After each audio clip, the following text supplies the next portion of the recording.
And it's a tremendous honor to return to this beautiful kingdom and be welcomed back with such extraordinary generosity and warmth.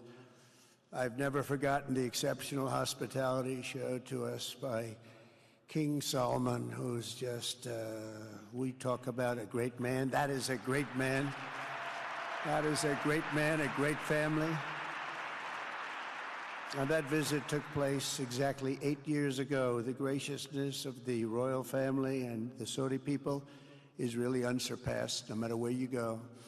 Let me also thank the countless ministers, government officials, business leaders, and distinguished guests for that warm welcome. Very warm, and I know so many of you. I'd like to call out all of your names, but we have a lot of problems. We'd be here for a long time. We don't want that, so don't be upset. With this historic state visit, we celebrate more than 80 years of close partnership between the United States and the Kingdom of Saudi Arabia. Ever since President Franklin Roosevelt met with King Solomon's father, King Abdul Aziz, aboard the USS Quincy in 1945, the U.S.-Saudi relationship has been a bedrock of security and prosperity. Today, we reaffirm this important bond, and we take the next steps to make our relationship closer, stronger, and more powerful than ever before. It is more powerful than ever before.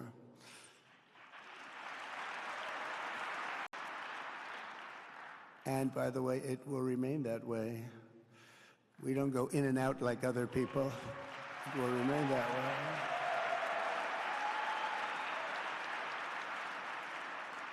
I've come this afternoon to talk about the bright future of the Middle East, but first let me begin by sharing the abundance of good news from a place called America.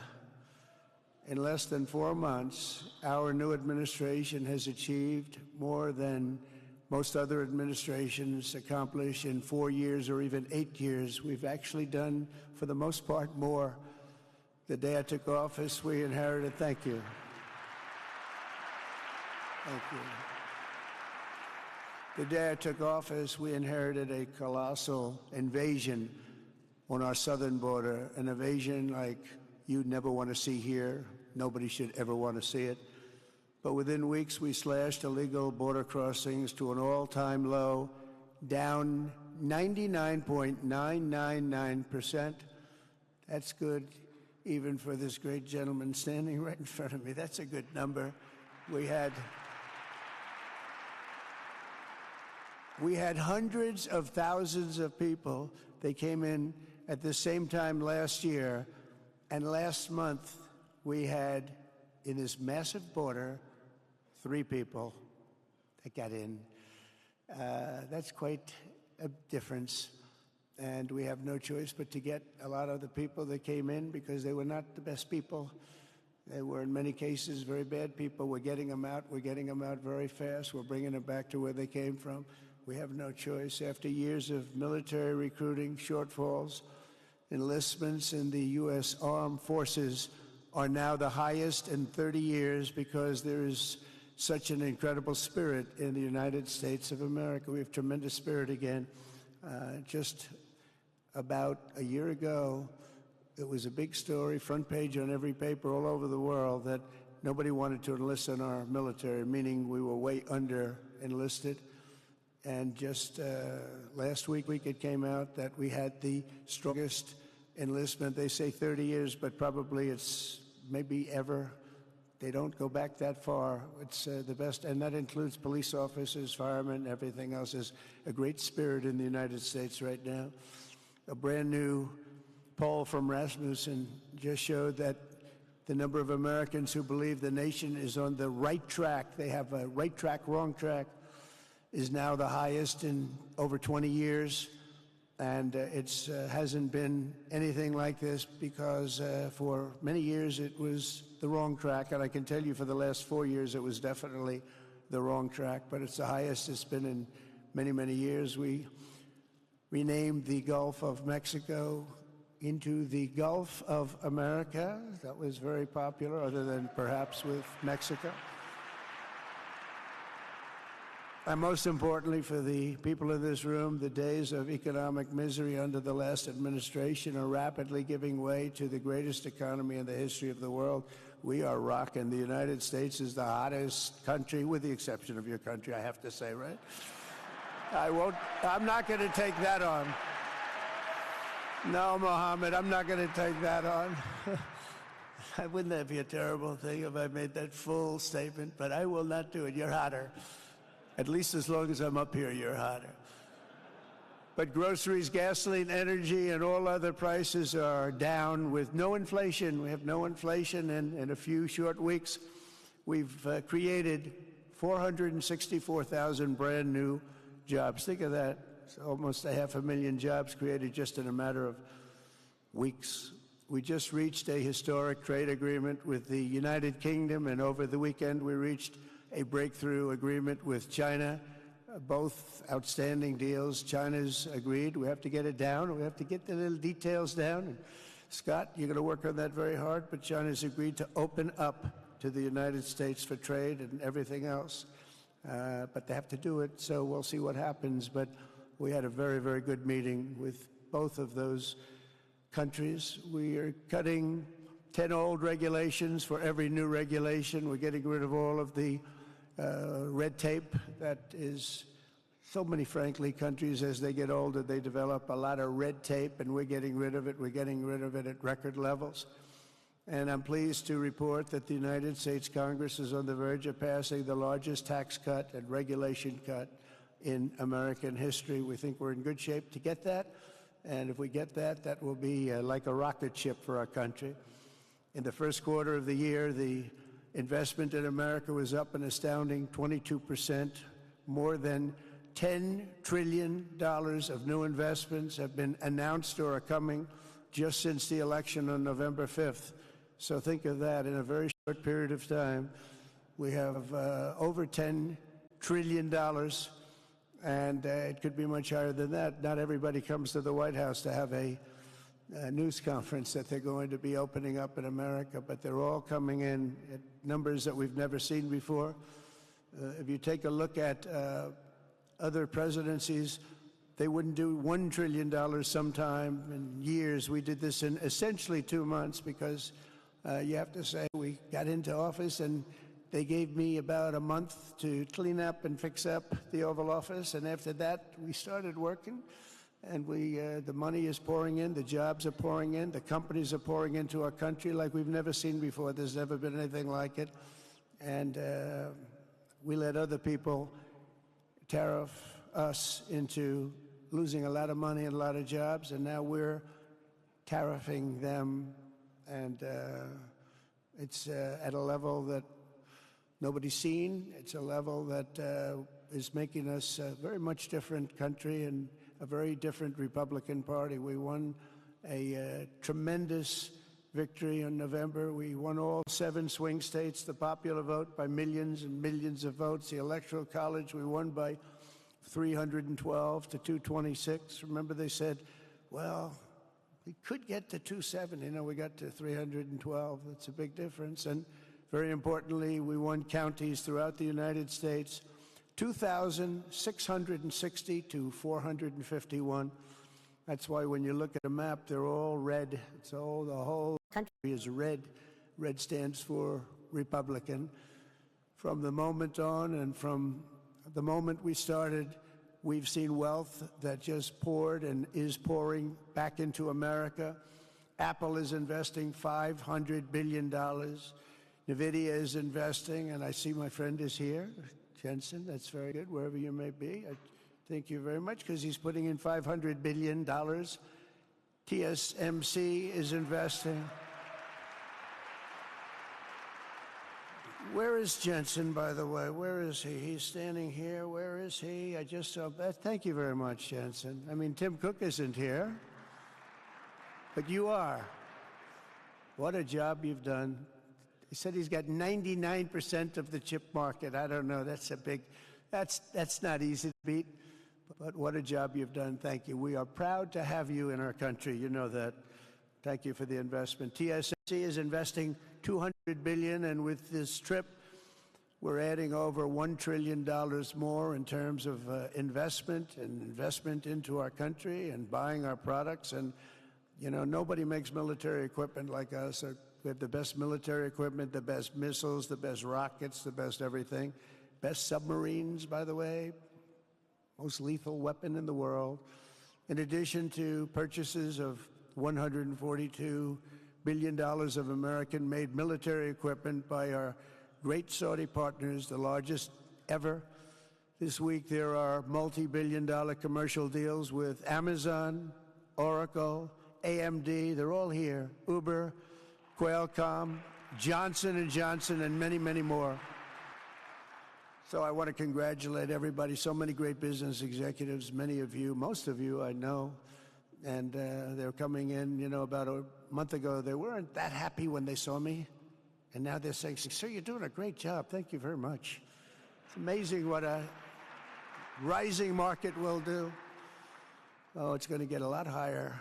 In fact, I told people 5 weeks ago, this is a great time to buy. I got criticized for that. Now they don't criticize me anymore. People should have. But it's going to go a lot higher. You see, we've never had anything like this happen. It's an explosion of investment and jobs, and great companies are coming in. Never seen anything like it. There's no better place to make a future or make a fortune, or do anything, frankly, than what we have in the United States of America under a certain President, Donald J. Trump. I have the right attitude. I have the same attitude that the people in the front row, second row, third row have. As you get back, perhaps they start to wane a little bit in terms of their view. But they understand, and we're doing what a lot of smart people would do. And we're not necessarily being politically correct. You saw what we did yesterday with health care. We've cut our health care by 50 to 90%. You're going to see drugs and pharmaceuticals come down at numbers that nobody has ever seen. And drugs, pharmaceuticals, we think will be dropping. And it will be a redistribution of costs with other nations, which really took advantage of a very nice group of people that ran our country. But not only is this a time of incredible excitement in the United States, it's also an exhilarating period right here in the Arabian Peninsula. Beautiful place, by the way, beautiful place. Exactly, thank you. Exactly 8 years ago this month, I stood in this very room and looked forward to a future in which the nations of this region would drive the forces of terrorism and extremism, drive them right out of existence, and take your place among the proudest, most prosperous, most successful nations anywhere in the world as leaders of a modern and rising Middle East. So exciting, so exciting. Mohammed, do you sleep at night? How do you sleep? Huh? Just thinking.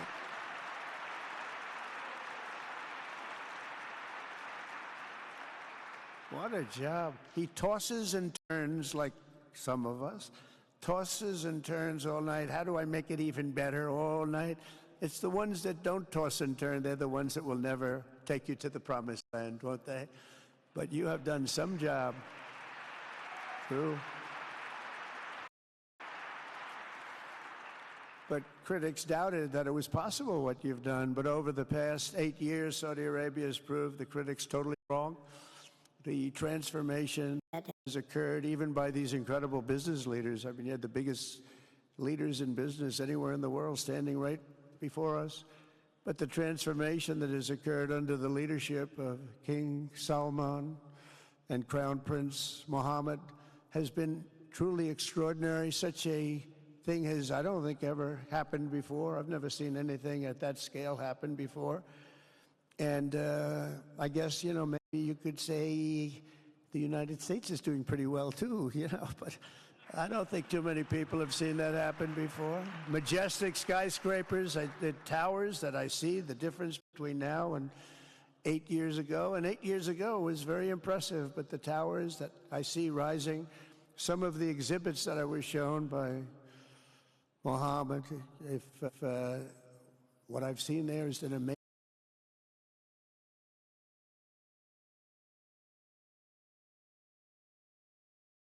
I know where many of those ideas came from. Happens to be sitting right in this room right before me, but the towers and all of the different, I've seen a lot of different towers. I didn't think there's any version of a tower that I haven't seen in one form or another. Well, I just passed 4 exhibits. I have never seen anything like any of them. So it's going to be very exciting. And they sit among the ancient wonders of a growing and exciting city. It's really amazing. Riyadh is becoming not just a seat of government, but a major business, cultural, and high-tech capital of the entire world. The World Cup is here. Johnny, just stand up, Johnny. Johnny, thank you, Johnny.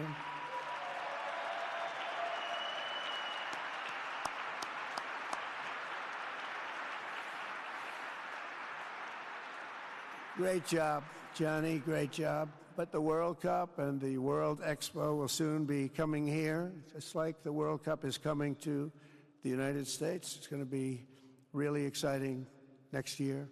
The engines of Formula One racing now roar through the streets of Jeddah in a historic milestone. Other industries recently surpassed oil. Think of it, all of your other industries now have surpassed oil. I don't know if a lot of people will understand what that means. It's so big to make up a majority of the Saudi economy for the very first time ever. So think of that. Other industries are now bigger even than oil, which is always going to be a big monster.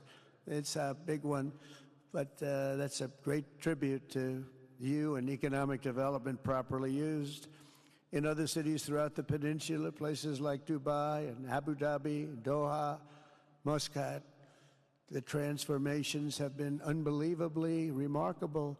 Before our eyes, a new generation of leaders is transcending the ancient conflicts of tired divisions of the past and forging a future where the Middle East is defined by commerce, not chaos, where it exports technology, not terrorism, and where people of different nations, religions, and creeds are building cities together, not bombing each other out of existence. We don't want that.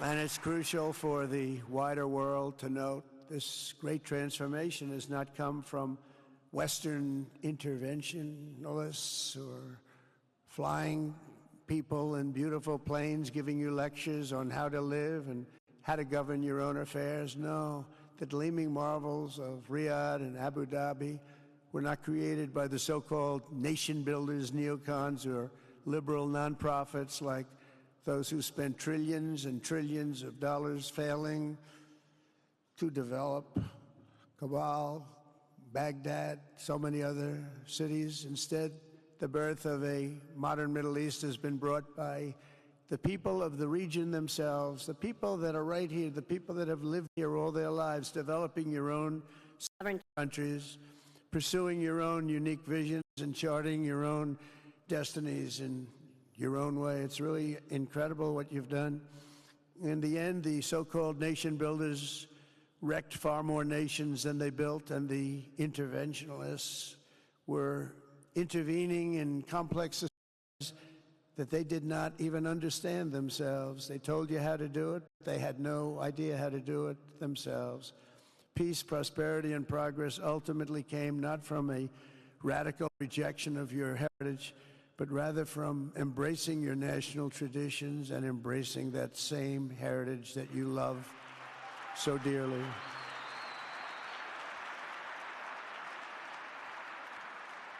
And it's something only you could do. You achieved a modern miracle, the Arabian way. That's a good way.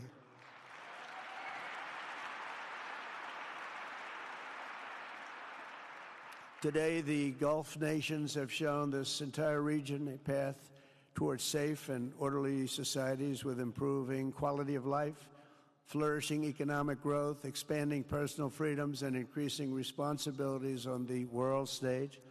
After so many decades of conflict, finally it is within our grasp to reach the future that generations before us could only dream about a land of peace, safety, harmony, opportunity, innovation, and achievement right here in the Middle East. So beautiful. It's such a beautiful thing that's happening. I guess, the people that are here can't even really appreciate it because you see it happening, and it's when you come to a place that you haven't seen in 5 years or 10 years or 20 years that it's even more incredible. When I left office just over 4 years ago, that future seemed almost impossible, what you've done. Together we had obliterated the killers of ISIS. We wiped them out, terminated its founder and leader, al-Baghdadi. We had healed the divide in the Gulf Cooperation Council. It's a very big deal. And united the nations of the region to stand against the enemies of all civilization. We'd imposed unprecedented sanctions on Iran and starved the regime of resources to fund terror. They were unable to fund anything because they had no money left. They had no money. But the new administration came in and let them have a lot of money, and you saw what happened. It was not money well spent. And the historic Abraham Accords that we're so proud of, all the momentum was aimed at peace, and it aimed very successfully. It's been an amazing thing, the Abraham Accords. And my fervent hope, wish, and even my dream that Saudi Arabia, a place I have such respect for, especially over the last fairly short period of time, what you've been able to do, but we'll soon be joining the Abraham Accords. I think it'll be a tremendous tribute to your country, and it will be something that's really going to be very important for the future of the Middle East. I took a risk in doing them, and they've been an absolute bonanza for the countries that have joined. The Biden administration did nothing for 4 years. We would have had it filled out. But it will be a special day in the Middle East with the whole world watching when Saudi Arabia joins us, and you'll be greatly honoring me, and you'll be greatly honoring all of those people that have fought so hard for the Middle East. And I really think it's going to be something special, but you'll do it in your own time, and that's what I want, and that's what you want, and that's the way it's going to be. When I left office, the only thing still standing between this region and its unbelievable potential was a small group of rogue actors and violent thugs seeking constantly to drag the Middle East backward and into havoc, mayhem, and indeed into war. Unfortunately, instead of confronting these destructive forces, the last U.S. administration chose to enrich them and empower them and give them billions and billions of dollars. The Biden administration, the worst administration in the history of our country, by the way, spurned our most trusted and longstanding Gulf partners, and I can say partners worldwide, one of our great, great partners, no matter who we look to, and we have great partners in the world, but we have none stronger and nobody like the gentleman that's right before me. He's your greatest representative, greatest representative. And if I didn't like him, I'd get out of here so fast. You know that, don't you? He knows me well. I do. I like him a lot. I like him too much. That's why we give so much, Too much. I like you too much. Great guy. They lifted sanctions on Iran in exchange for getting nothing, and sent the regime tens of billions of dollars to fund terror and death all over the world. And they laughed at him. They laughed at our leader. And they're still laughing at our leader. They thought him a fool. And they made nothing but trouble ever since, including the funding of October 7th, one of the worst days ever in the history of the Middle East. Horrible day. Biden removed the Houthis from the list of foreign terrorist organizations, even while missiles and drones were being launched right here at your beautiful city of Riyadh, and launched at ships if they happened to be sailing in the wrong location. The Biden administration's extreme weakness and gross incompetence derailed progress toward peace, destabilized the region, and put at risk everything we had worked so hard to build together. And when you think of the great achievements that you've made, to do it in light of a pretty hostile administration, an administration that was not a believer, it makes your achievements even greater. Makes them even greater. You know that. But in a few short months since taking office, we have achieved the swift return of American strength at home and abroad, now working with the vast majority of people in this region who seek stability and calm. Our task is to unify against the few agents of chaos and terror that are left and that are holding hostage the dreams of millions and millions of great people. The biggest and most destructive of these forces is the regime in Iran, which has caused unthinkable suffering in Syria, Lebanon, Gaza, Iraq, Yemen, and beyond.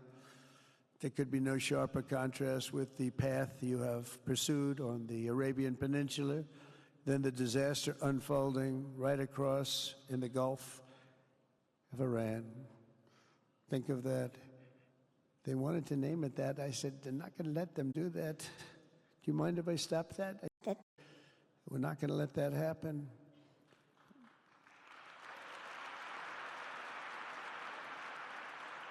While you have been constructing the world's tallest skyscrapers in Jeddah and Dubai, Tehran's 1979 landmarks are collapsing into rubble and dust. They had it going for a little while under a much different system, but those buildings are largely falling apart, falling down, while you're building some of the world's biggest and most incredible infrastructure projects.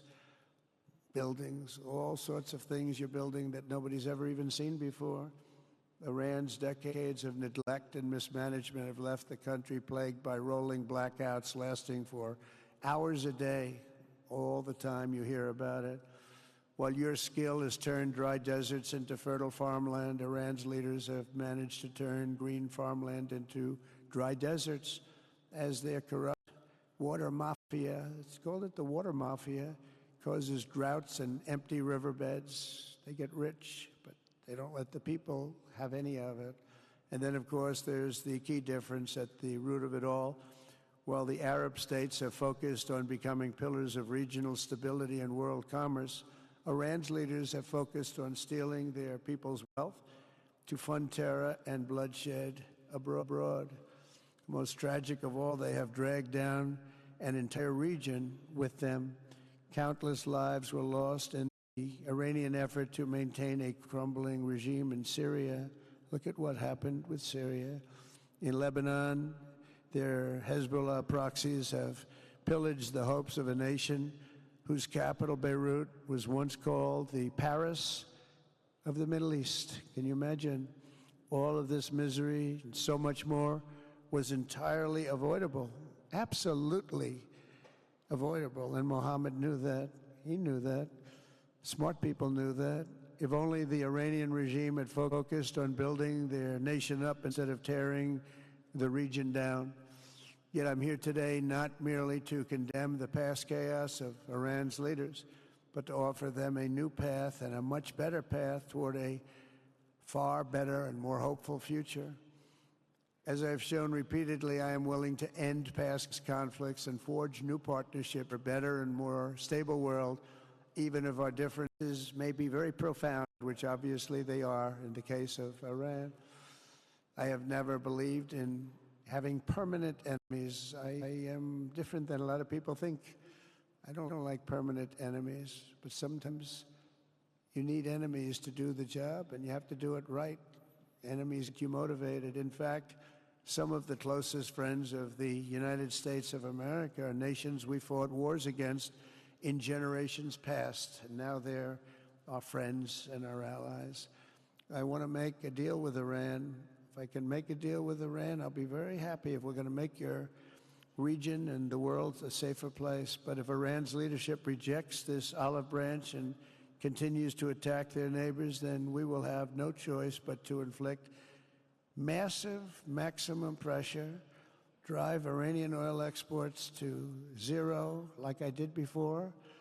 If you know that, they were a virtually bankrupt country because of what I did. They had no money for terror. They had no money for Hamas or Hezbollah, and take all action required to stop the regime from ever having a nuclear weapon. Iran will never have a nuclear weapon.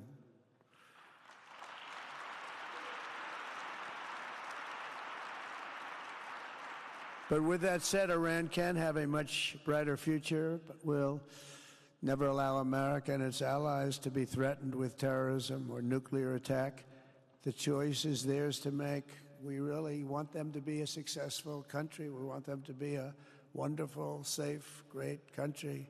But they cannot have a nuclear weapon. This is an offer that will not last forever.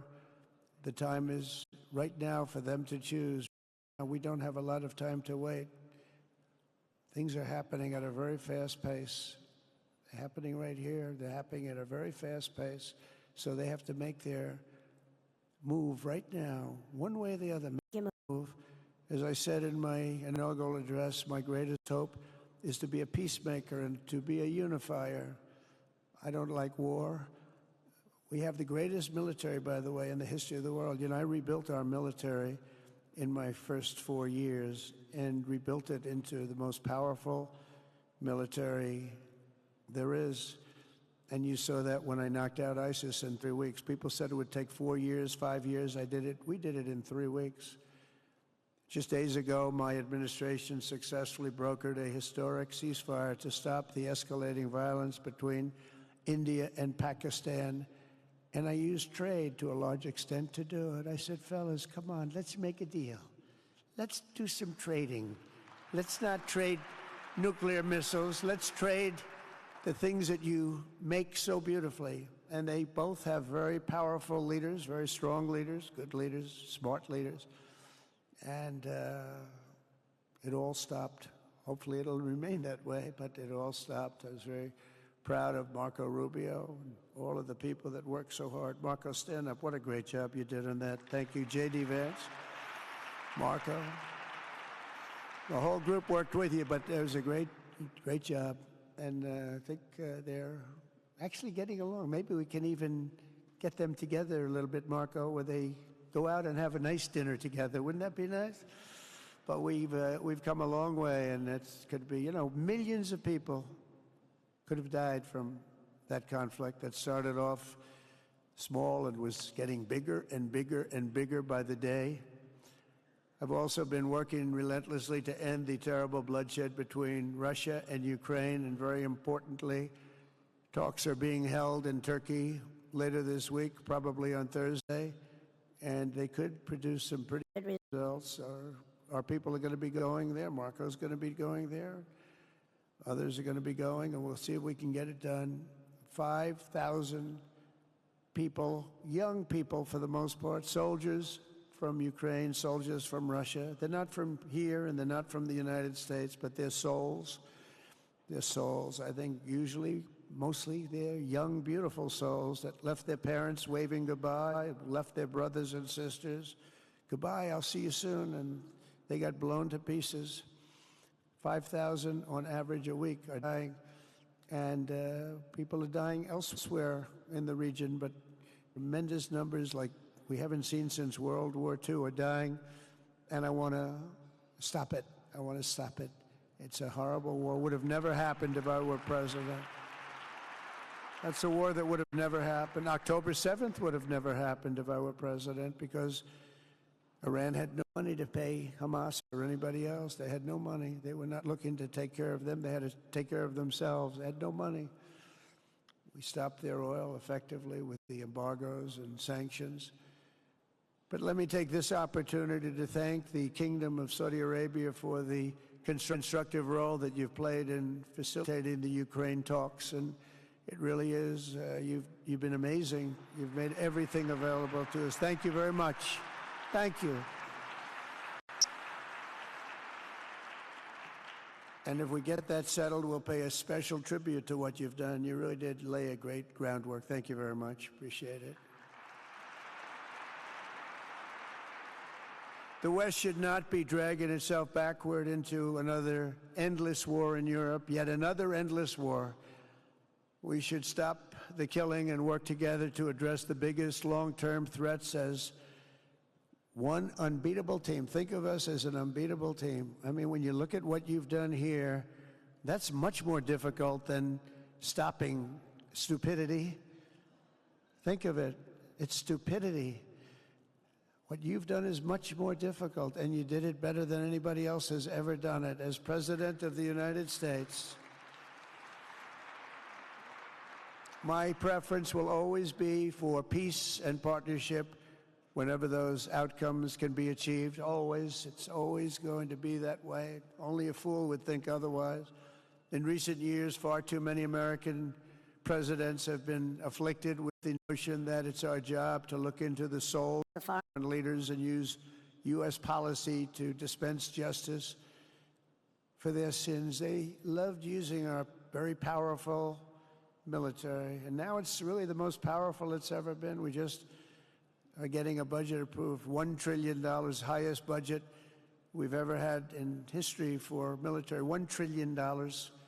And we're getting the greatest missiles, the greatest weapons. And, you know, I hate to do it, but you have to do it because we believe in peace through strength. You have to have the strength, otherwise bad things could happen. But hopefully we'll never have to use any of those weapons. Seems to be an awfully big waste of money if you're never going to use them, but hopefully we'll never have to use them because the destructive power of some of those weapons are like nobody's seen before. I believe it is God's job to sit in judgment, my job to defend America and to promote the fundamental interest of stability, prosperity, and peace. That's what I really want to do. I will never hesitate to wield American power if it's necessary to defend the United States or to help defend our allies.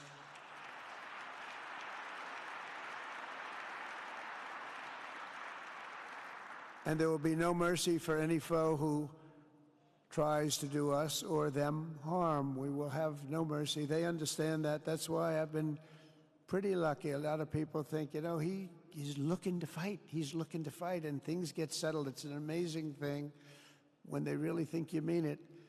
But we do. We have the greatest military, the strongest military, stronger than any. Nobody's even close. We have the best weapons in the world, but we don't want to use them. If you threaten America or our partners, however, then you'll be faced with overwhelming strength and devastating force. We have things that you don't even know about, you don't hear about, and if you did, you say, wow. In recent weeks, following repeated attacks on American ships and freedom of navigation in the Red Sea, the United States military launched more than 1,100 strikes on the Houthis in Yemen. As a result, the Houthis agreed to stop. They said, we don't want this anymore. It's the first time you've heard that from them, too. They're tough. They're fighters. But just days ago, we were asked to cease targeting commercial. They were not going to be targeting commercial ships in any way, shape, or form, or anything American. And they were very happy that we stopped. But we had 52 days of thunder and lightning like they've never seen before. This was a swift, ferocious, decisive, and extremely successful use of military force. Not that we wanted to do it, but they were shooting down ships. They were shooting at you. They were shooting at Saudi Arabia. We don't want them shooting at Saudi Arabia, if that's okay. So we hit them hard. We got what we came for, and then we got out.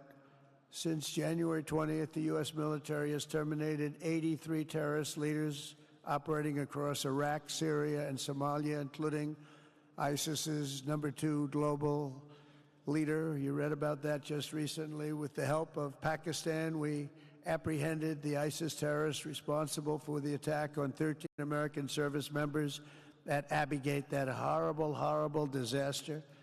During this Afghanistan withdrawal, you know, that's another thing that we don't even think about so much anymore. 13 died, but 42 were horribly wounded. But hundreds of people died overall, because I count the people on the other side. Hundreds of people just grossly incompetent. It's probably why Putin decided to go into Ukraine, something he never would have done if I were president. But we wouldn't have had the problems of October 7th if I were president. We wouldn't have had Ukraine, Russia if I were president. We wouldn't have had Abbey Gate, because there wouldn't have been any reason we were getting out, but we were getting out with dignity and with strength and power. But the way they got out was not good. I think it was the most embarrassing moment in the history of our country. And we've been working tirelessly to bring back all hostages held by Hamas. We brought back a lot already, but we're bringing back more. This weekend, we successfully negotiated the release of the last American hostage, Edan Alexander. Just came out a few hours ago, and we continue to get that war ended as quickly as possible. It's a horrible thing that's taking place. All civilized people must condemn the October 7th atrocities against Israel, which would never have happened again if you had probably a different president, but definitely if you had me as president. The people of Gaza deserve a much better future, but that will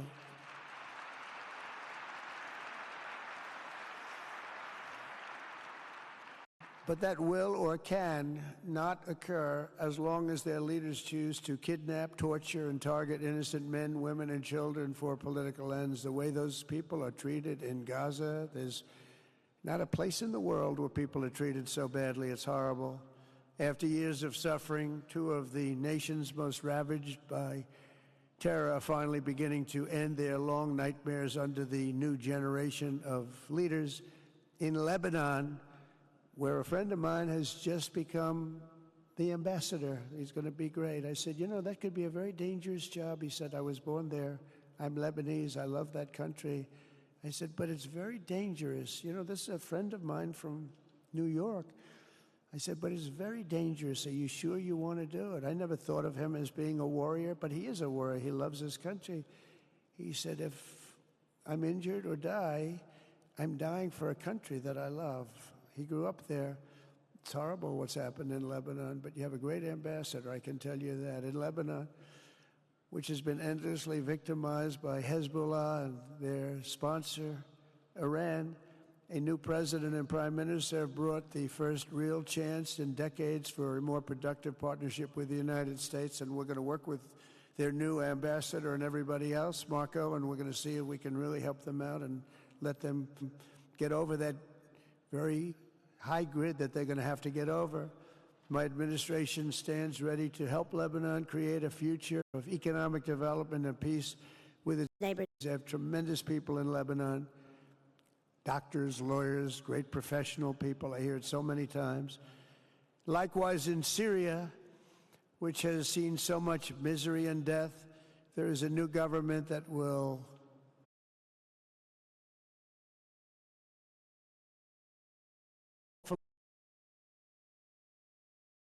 travesty war, killing, many years.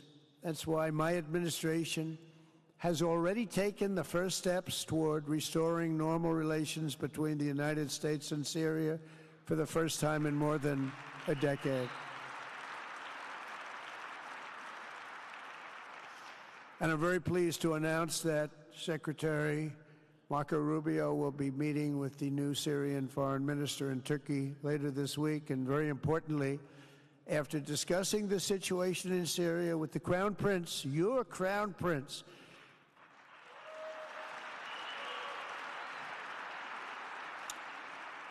and also with President Erdogan of Turkey, who called me the other day and asked for a very similar thing, among others, and friends of mine, people that I have a lot of respect for in the Middle East, I will be ordering the cessation of sanctions against Syria in order to give them a chance at greatness.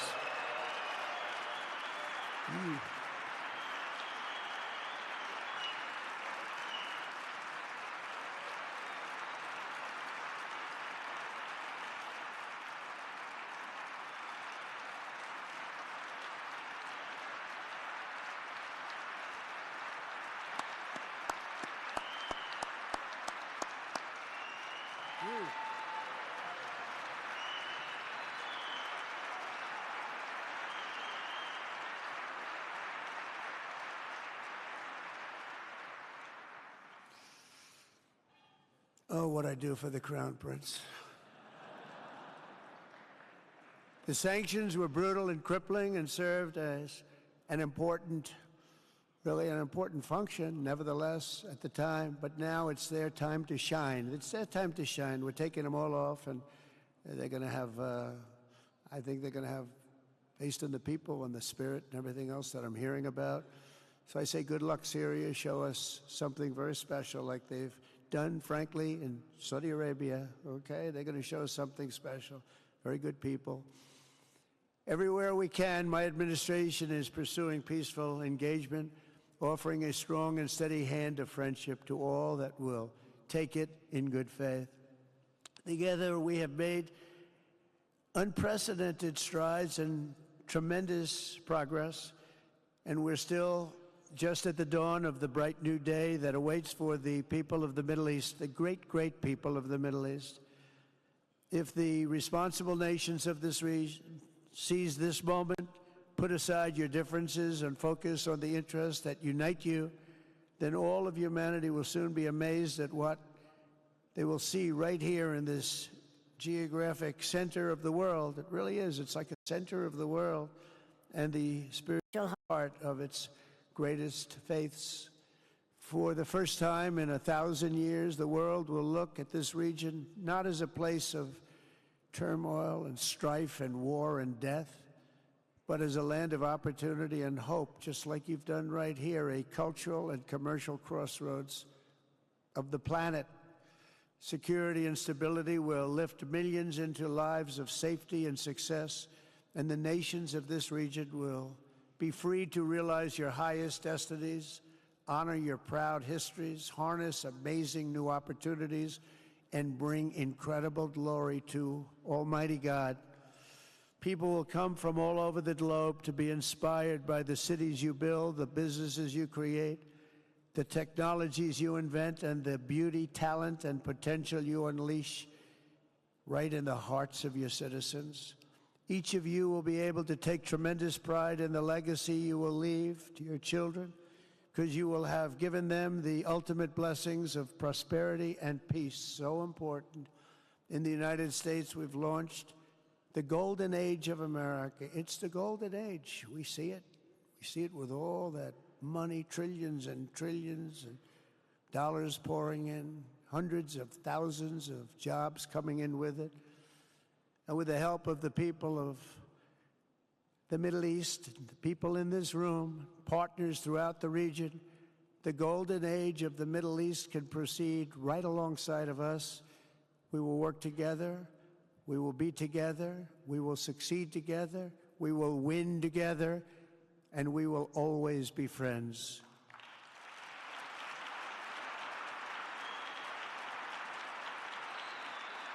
Thank you.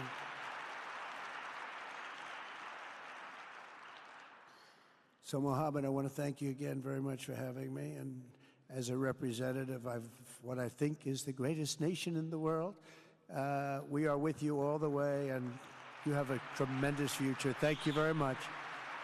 And please pay my respects to your father. Thank you very much. Thank you.